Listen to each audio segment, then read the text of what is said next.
Hi, this is Dan. I just wanted to get out ahead of this and say that this was supposed to be the first episode. It was supposed to be a much longer thing, but due to technical issues, part of which you'll hear during this video and the next, we've decided to just kind of cut it up and make it into a preview for what the format will be like going forward. So this is Gabriel talking about his experience with Sword Art Online, the something bullet game on Steam, and I'll see you next time. Have fun. Don't feel that's relevant to this podcast, so I won't mention other things like that. What I did relatively on topic, I've actually been playing that Sword Art Online Fatal Bullet. Yeah. Outside of, so before I get all the hate from the Sword Art haters, don't really care about the story. I think it might follow the story later, because they just started mentioning Death Gun from where I'm at in the story. So maybe it's a thing, but for the first, I think I'm like 20 hours in. Although, to be fair, I grind a lot. I'm currently level 75. I feel, since Kirito is currently level 75, that's probably over-leveled for where I'm at. Yeah. Real quick, that was one of the issues with the LP thing, is that you and I, we play a lot of RPGs. So yeah. But we also finish a lot of RPGs. And we tend to grind it out pretty consistently, which doesn't lend itself to the episode format. Because sometimes you just want a thing. Yeah. Or there's a side quest. Or there's a shiny bauble. You spend an hour and a half walking through a hallway on just a big circle. I was like, sometimes there's a shiny turd at the end of a quest. But you need to do it so that you 100% that game that no one knows the name of with the sword. The Legend? There you go. Something like that. Yeah. Anyway. So I'm about, let's cut it in half and let's say I'm 11 hours in and say half of that was grinding. Probably wasn't, but let's just say 11 hours into that game. It's a decent shooter, and it's got assist mode where you use the Gun Gale's online targeting reticle thing if you're bad at shooters, so you can still play the game. Where, the bigger the circle is, the higher the miss chance is for each bullet you fire. So, if it's the assist cube, which is essentially the area where it'll auto-assist you for, and the circle can be as big as the cube. If it is as big as the cube, I don't know the exact numbers, but I feel like it's like a 1% chance you'll hit. Yeah. With the smaller the circle, the more often you hit. So, and that goes up and down based on your parameters, which is pretty neat. I'm doing a luck/agility build. The luck for the drop, since I realized, goddamn, having a good gun matters in that game more than your actual skill. That's a lie. So, real quick, from what I remember of the Gun Gale Online arc of Sword Art, the reason Death Gun, one of them was a rapist, but the reason two of the people of Death Gun were doing what they were doing was that there was a patch to the game that had rendered their build obsolete, and they wanted to prove that it wasn't, by killing the players with the other build. Yeah. What was their build, and does it work in this game? Okay, I don't know what their build was, but you start because you're a new player coming in because your childhood friend wants you to play this game with her. Sure. And that's still a girl, whether you pick a male or female avatar, it's still the girl. Progressive. Okay, sure. So, this is going to be me staring there for a while because me and Danny were talking while the game loaded up and I didn't realize it had started. Yeah. So that image is going to be on the screen for a while. But I'm an agility-based character, and yeah, that build works pretty good. Unless you're trying to use, I don't know, the minigun or the rocket launcher, because those do require strength. And they do deal good damage, but, the agility build is really good with handguns and submachine guns, and some of the lighter assault rifles. And, it works pretty good. Your damage doesn't scale as hard as the strength-based weapons do. Sure. But the strength-based weapons tend to have a huge reload time. So you use cover to hide behind shit, and then you fire wildly into the weak spot. Because I don't know if it's just shooters.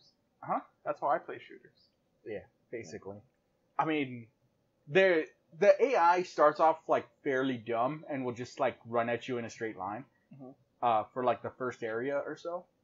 But like even in the first area where they start introducing different enemies, because it does that thing where there's a palette swap and it's suddenly a stronger enemy. Yeah, I know what you mean. So like all the enemies introduced in one have the basic, like they're your baseline premise, like they're stripped down. So if you do decide to play the game, which I do recommend as long as you don't pay the full $40 price tag, I don't think it's worth $40. Just a quick, if you need a small review on that, it's not worth $40. I'd do it for $20 or less. Which I got it from Steam recently on a sale for like $10. Yeah. So it was worth for me. But like all the basic enemies teach you how to interact with them. The other ones get smarter. They get like different area attacks. They have cooldown active skills.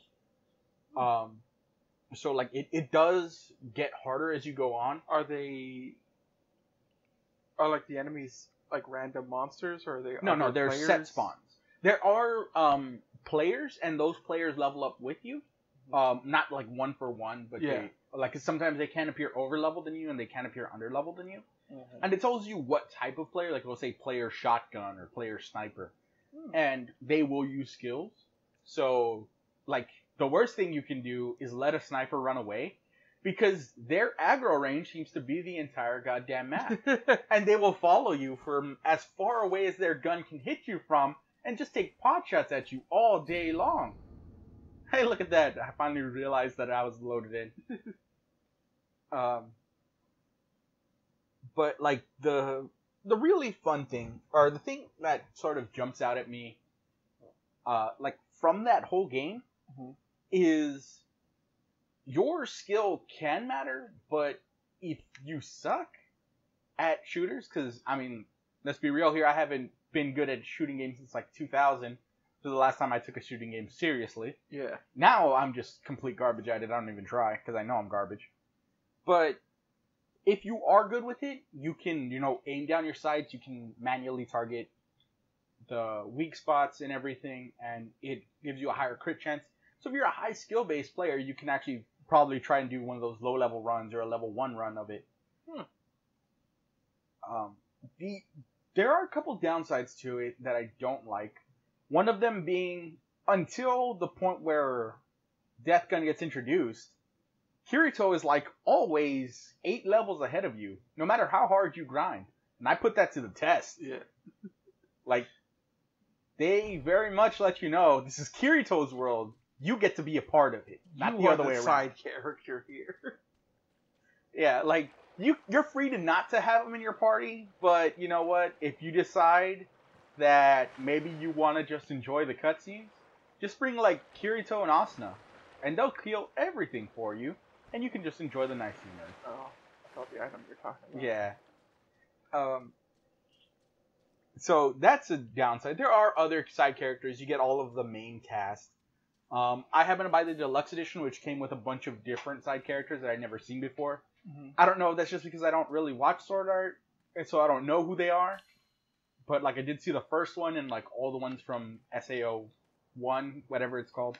The one where they're actually playing SAO. I'm watching that Sword Art Orange. No, the Sword Art Alternative, the Gun Gale story about like this little girl with a big ass gun. I can't remember her name. Does she have little rabbit ears? Hat with rabbit ears? Yeah. Okay, I met her. She's an NPC. I have not used her, but that's because I was solo grinding to see if now that Kirito was locked out, I could actually beat him in level. The answer was no. I don't know yet. Because you haven't seen him? No, because he left at level 76, and I'm currently level 75, and he's still level 76.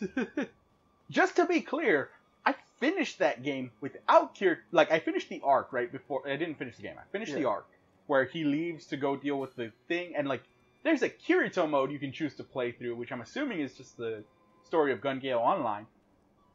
But like it warns you like, hey, if you go past this, you know, you won't be able to play Kirito mode. And I'm like, I don't care, but I want to like, he'll come back and he'll be leveled. So I'm like, can I surpass him while he's gone and stay away, like stay above him? But I finished that section at like level 42 or so. And that's because I got really good luck with my drops, and because I bought a thing from Argo that made it so my drops were always like 2 rarities higher. So like the worst thing you can get is like a blue drop. So I have like legendary guns. And okay, so I tend to have splashed more into luck than I needed to, but luck determines the amount of drops you get. Yeah. As well as the rarity to an extent. So I've been splashing luck in there because it also critical hits, and your weak point shots are always crits. And that's my whole strategy, is hit weak points to kill something. Yeah. So, like, it works out for me. So I'm not 100% on damage, but like I beat it level 42 with the last boss being level, I think it's like 58. Might be like 60. But that's because he's got a giant glowing weak spot in the back, and I brought Kirito to grab his attention and then just stood behind him firing into his weak spot the whole time. It's a good move. It was also funny watching Kirito constantly get blown across the screen. I was like, yeah. Like literally, because it has a stomp attack that like knocks you back and then he does a backflip, but then it has a charge attack that would just like charge into him. And do the same thing. And at one point, he just got caught in a corner of charging and stomping Kirito while I fired into him with my pistol. It was great. Also, you get to steal Kirito's power at the end of that, because you get the ability to dual wield guns, not sword and guns like Kirito. You get to dual wield guns. I don't like this. This is an anime thing, and it's something that I'll never understand. Why, in a world, not only a world of guns, but a world of everyone is at the very least baseline proficient with guns, ranging from I can shoot you like 70% of the time to I can shoot the wings off a fly from across, you know, the city, right? Okay. What in your mind would say, you know what would give me the real tactical edge here? A short-range melee weapon. But he's Kirito, though. He's anime Jesus. Yeah, I saw him cut bullets in half. In badly rendered 3D space. Okay, so I've seen the Gun Gale online. I've seen part of it. So the swords do have a couple of advantages. And like, so it's actually a apocalyptic future thing. Mm-hmm. So like, apparently like they left Earth, but some of the ships didn't have like this takes place like really far in the future. Yeah. And so some of the ships came back for something and ended up crash landing. And that's why like there's all these people here in this desert wasteland with a bunch of futuristic guns.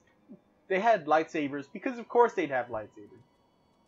Be the first thing I'd work on. Right? Like, no, like legitimately, if you took our Earth today and just gave us like technology 200 years in the future, someone somewhere with a goddamn lightsaber, short loop kisses, I think damn.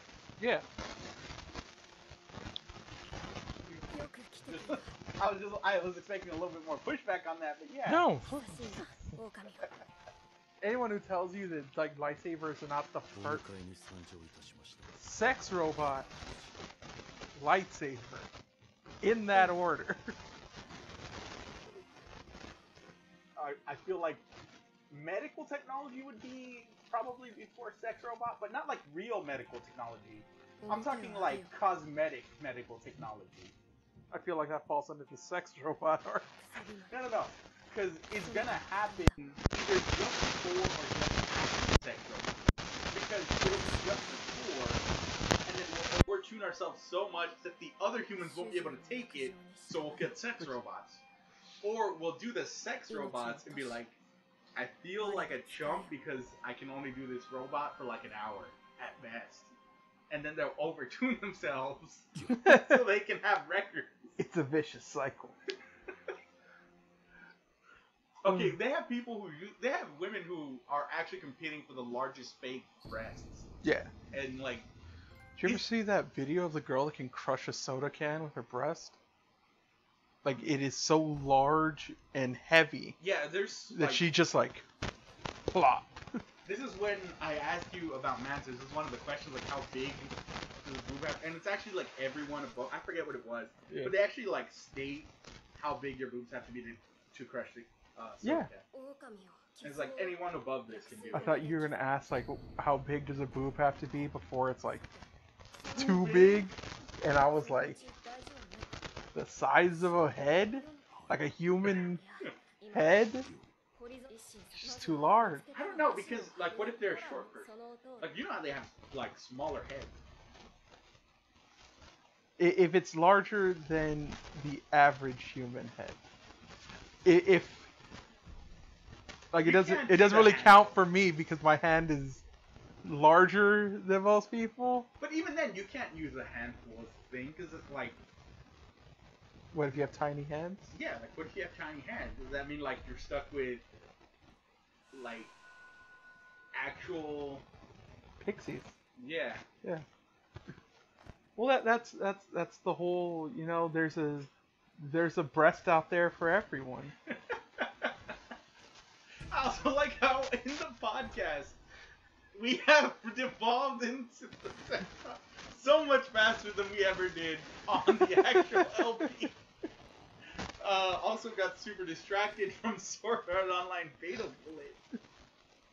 We got back, it's fine. I don't know, man. I don't know. I can go back now.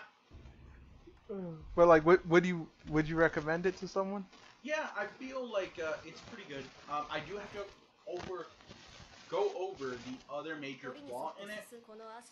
Is some of the harder enemies are just bullet sponges. Like, they have no real any depth to them over like their move counterpart, except they have 3 health bars, and it's going to take you, 10 minutes to put enough bullets in it for it to die. I really hate that. What I did to sort of resolve that is, because as part of the story, it's not really a spoiler because it happens like 10 minutes in. It's like right after the story. Yeah.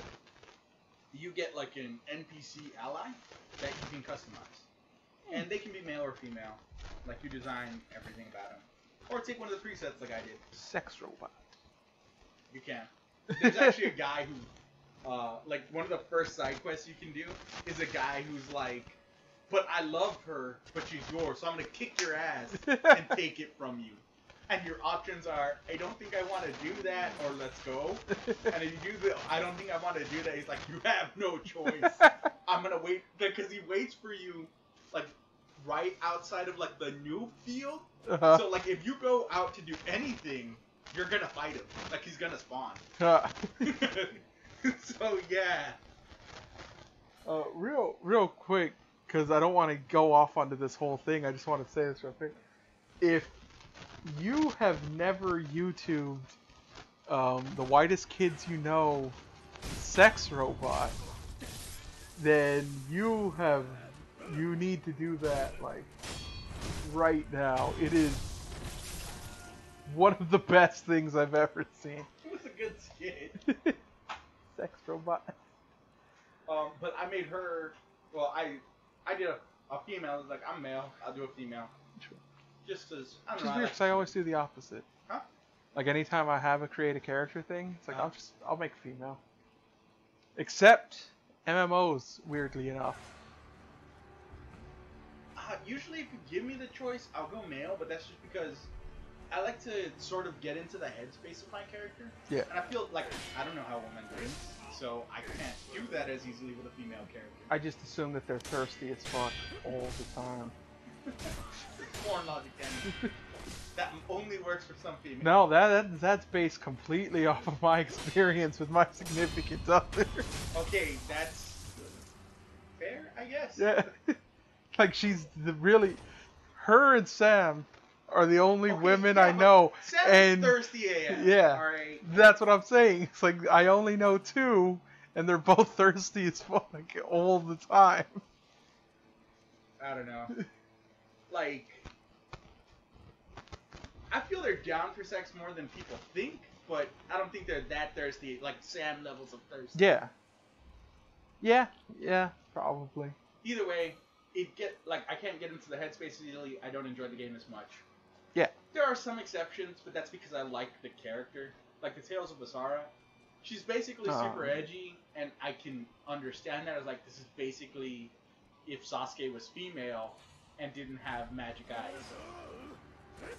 And yeah, alright. That was the whole thing. So I was like, alright, it's easy to understand her. I don't mind having her as my main character. Also, the demon arm is a plus. Yeah. Still, I made her a strength build, and she uses grenades or rocket launchers, depends. Okay. Because it's the same gun classification. And so she does a huge, like a fuckload of damage, but is super inaccurate. So it's... Yeah, I can understand that.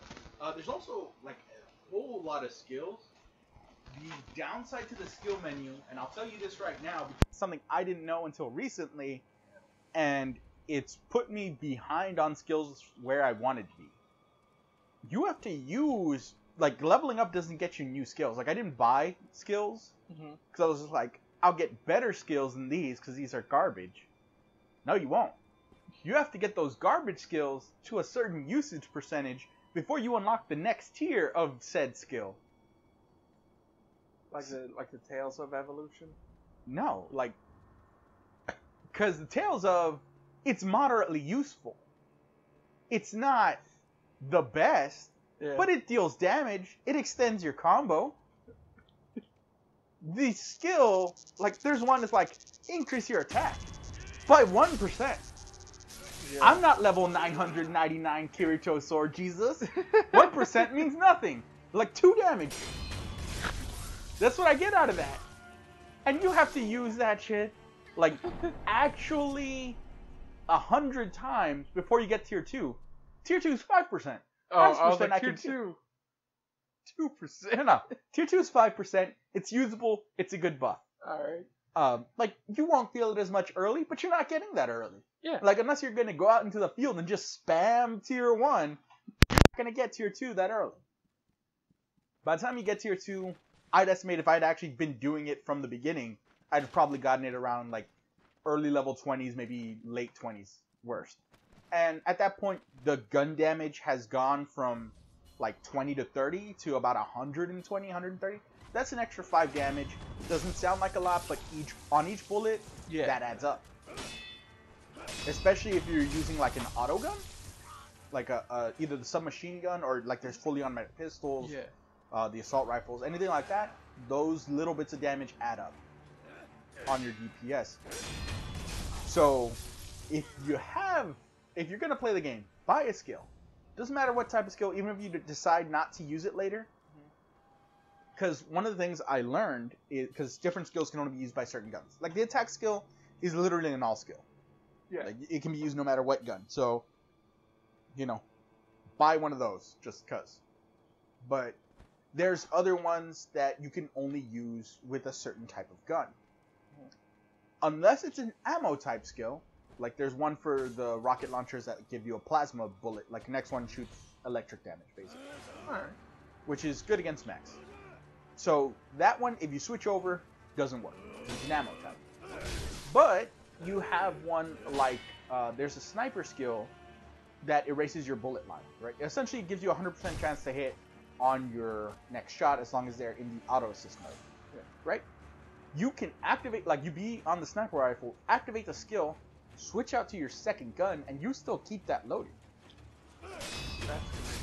Yeah, so, and since you can have 2 weapon slots, it enhances the skill type you can use, and it's hilarious. Because, like, there's a Gatling gun skill that, like, cuts down damage, like, frontal damage. Since you're supposed to be, like, a spray and pray, and you might overheat or something. Yeah. I think it's either used to, like, get out and do a lot of damage, or more likely, when you overheat your gun to put it out so you don't die as a reprisal. I use it because I like to run up to people and shoot them in the face. Yeah. Because even with the shitty auto assist, the closer you are, the smaller the reticle, the higher chance to crit. And since I'm heavily luck and agility based, both increasing crit chance, if I'm in someone's face, I'm critting every shot. So I'll turn it on. There's a shotgun skill that I use that just like dash. It's like a dash in. If you actually collide with someone, you shoot them in the face with a shotgun. Nice. So I'll do that. Switch over to my handgun and just like unload on their face. Is like if I'm not fighting like a boss or something, that's what I'll do. Or if I'm fighting like the enemy players, Yeah. that's what I'll do. Just like close in and shoot like crazy. Still, I feel like I could keep going, but I feel like it'd get a bit much at this point. So let's talk about you and most likely this game that's going on in the background. Thanks, it's been real. I love you, but I just can't deal with the stress this game is giving.